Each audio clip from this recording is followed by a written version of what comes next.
नमस्कार। आप सभी का स्वागत है हमारे चैनल अखंड ज्ञान पाठ में। आज इस वीडियो के माध्यम से हम आपके समक्ष एक बहुत ही सुंदर लेख का पठन करेंगे जिसका शीर्षक है वह टाट। तो चलिए वीडियो की शुरुआत करते हैं।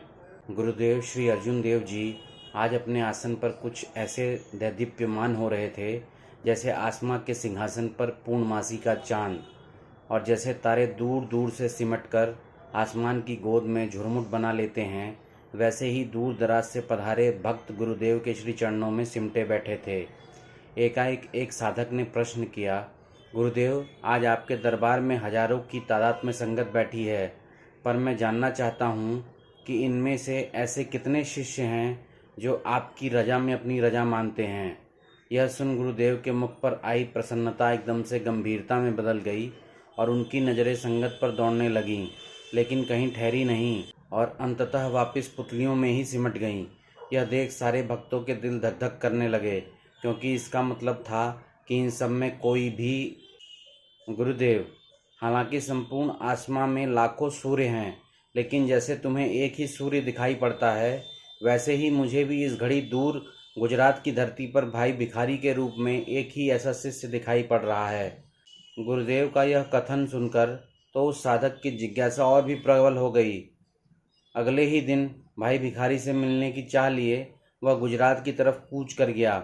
उसके घर पहुंचा तो पता चला कि 2 दिन बाद ही उसके सुपुत्र की शादी है, इसलिए सारा घर दुल्हन की तरह सजा था। सब लोग अपनी ही मस्ती में झूम रहे थे। उन्हें लगा कि वह जिज्ञासु साधक भी बाराती है। खैर, किसी तरह पूछता पाछता वह जिज्ञासु भाई भिखारी के पास पहुंचा और बोला, मैं गुरु दरबार से आया हूँ, गुरु अर्जुन देव जी का शिष्य हूँ। भाई भिखारी ने जो ही यह सुना तो उसके चेहरे पर प्रसन्नता के भाव उभर आए। अरे आप खड़े क्यों हैं, बैठिए ना, यहाँ कुर्सी पर बैठिए।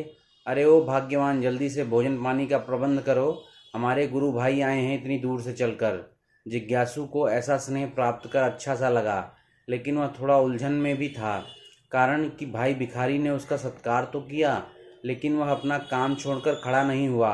और काम भी क्या, कोई खास नहीं, मामूली सा टाट बुनने का। वह टाट बुन रहा था और उसे बुनता ही रहा, वह भी इतनी जल्दी जल्दी जैसे कि वह टाट शीघ्र ही चाहिए हो। फिर जिज्ञासु ने सोचा, हो सकता है इनके रीति रिवाज के अनुसार ऐसी टाट की आवश्यकता होती होगी, लेकिन यह छोटा सा काम तो किसी मजदूर से करवाना चाहिए। बेटे की शादी हो और पिता इतने मामूली से कार्य में लगा रहे, यह तो कोई बात न हुई। जिज्ञासु के मस्तिष्क में कहीं न कहीं यह बात चुभ सी गई, लेकिन भूख और लंबे सफ़र की थकान ने कहा कि अभी खा पीकर कुछ आराम कर लिया जाए। कुछ घंटों की नींद के बाद जब जिज्ञासु तरोताज़ा होकर उठा तो कुछ बातचीत करने के इरादे से फिर भाई भिखारी के पास पहुंचा, पर वहां पहुंचकर हैरान रह गया, क्योंकि भाई भिखारी तो अब भी टाट ही बुन रहा था। उसके पास ही खाने की थाली पड़ी थी, उसमें ठंडी सब्जी और सूख चुकी रोटियां साफ कह रही थी कि थाली कब से उसके पास रखी थी। भोजन करना तो दूर, उसने उसे सूंघ कर भी नहीं देखा था। जिज्ञासु का दिमाग अब प्रश्नों की उधेड़-बुन में उलझे बिना न रह पाया। वह समझ नहीं पा रहा था कि आखिर शादी के अवसर पर इस टाट का क्या काम, क्योंकि टाट को तो ज़मीन पर बिछाकर उस पर बैठा जाता है, और शादी में नीचे बैठना तो वैसे भी महाअशुभ है, कारण कि नीचे तो तब बैठा जाता है जब घर में कोई मृत्यु हो जाए, और ऐसे अशुभ की तो कोई सोच भी नहीं सकता। पर जिज्ञासु की भाई भिखारी से कुछ पूछने की हिम्मत नहीं हुई। यूं ही पूरा दिन बीत गया, फिर रात भी बीत गई, लेकिन नहीं बीती तो वह कल वाली कहानी, टाट की कहानी। सुबह भी भाई भिखारी उस टाट को ही बुनने में लगा था। कितनी अजीब सी बात थी। ऐसी तन्मयता थी भाई भिखारी की टाट बुनने में, जैसे कोई लड़की अपने दहेज का सामान तैयार कर रही हो। वह दिन और रात भी उसी टाट की भेंट चढ़ गए। अगली सुबह हुई। आज भाई भिखारी के बेटे ने घोड़ी चढ़ना था। जिज्ञासु को पूरा यकीन था कि आज तो भाई भिखारी को वह टाट के बिना देख पाएगा, लेकिन जिज्ञासु अवाक रह गया। उसका यकीन गलत निकला। वह समझ नहीं पा रहा था कि आखिर उस टाट का इस शगुन के अवसर पर क्या अर्थ है। अब जिज्ञासु खुद को रोक नहीं पाया।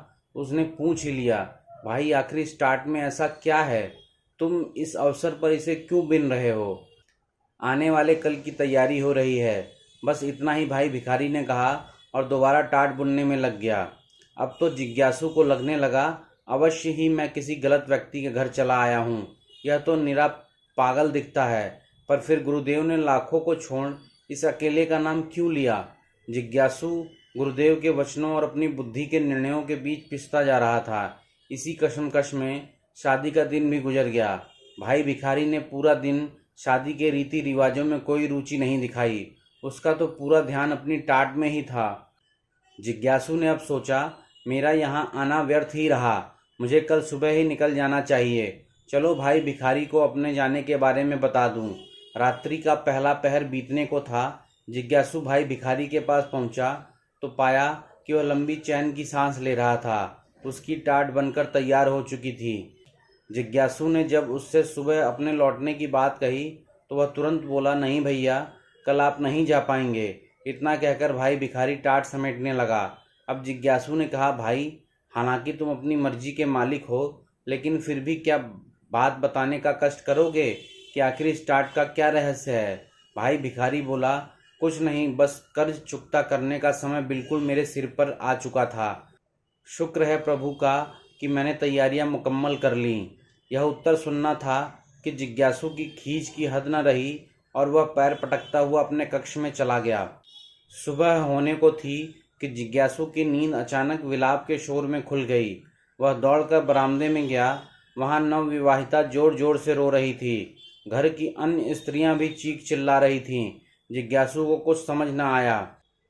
वह दौड़कर कमरे तक पहुंचा तो पता चला कि भाई भिखारी के बेटे के अचानक पेट में पीड़ा हुई और वह मृत्यु को प्राप्त हो गया।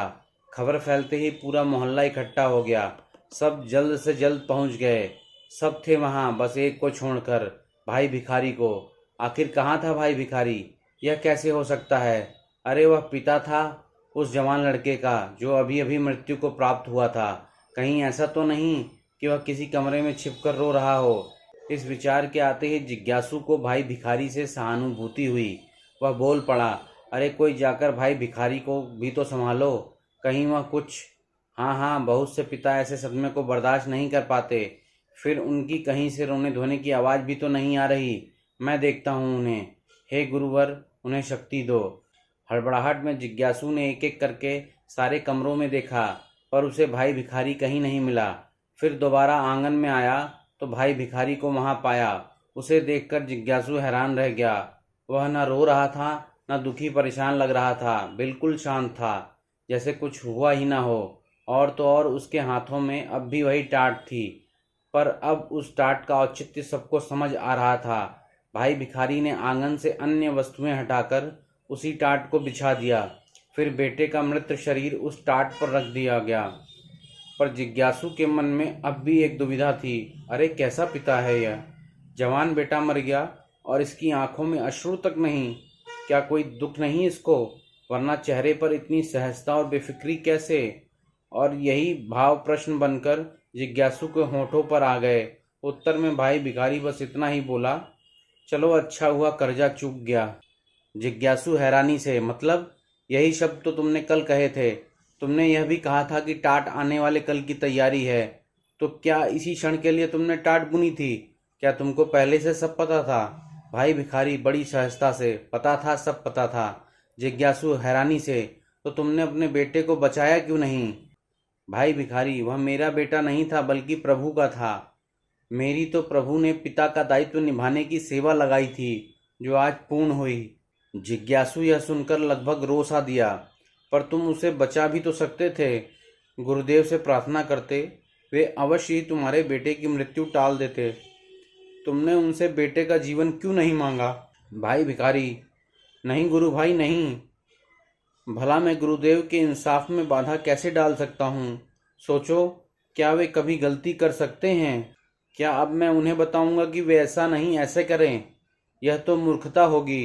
क्या गुरुदेव नहीं जानते कि मेरा हित अहित किसमें है? मुझे पता है कि जो मुझे मिल रहा है वह गुरुदेव का प्रसाद है, और नश्वर वस्तुओं के लिए प्रार्थना थोड़े न हुआ करती है। प्रार्थना तो होती है आध्यात्मिक स्तर को ऊंचा उठाने के लिए। इसलिए तुम शोक मत करो, सुमिरन करो, गुरु की रजा में राजी रहो। इतना कह भाई भिखारी तो अंतिम संस्कार के कार्यों में लग गया। लेकिन जिज्ञासु का शरीर पत्थर सा हो गया, क्योंकि उसने प्रत्यक्ष देख लिया था कि गुरु की रजा में यूं राजी रहना आसान नहीं है। ऐसा काम तो सच में विरले गुरु भक्त ही कर सकते हैं। यदि यह वीडियो आपको पसंद आई हो तो वीडियो को लाइक करें, शेयर करें और चैनल को सब्सक्राइब करें। धन्यवाद।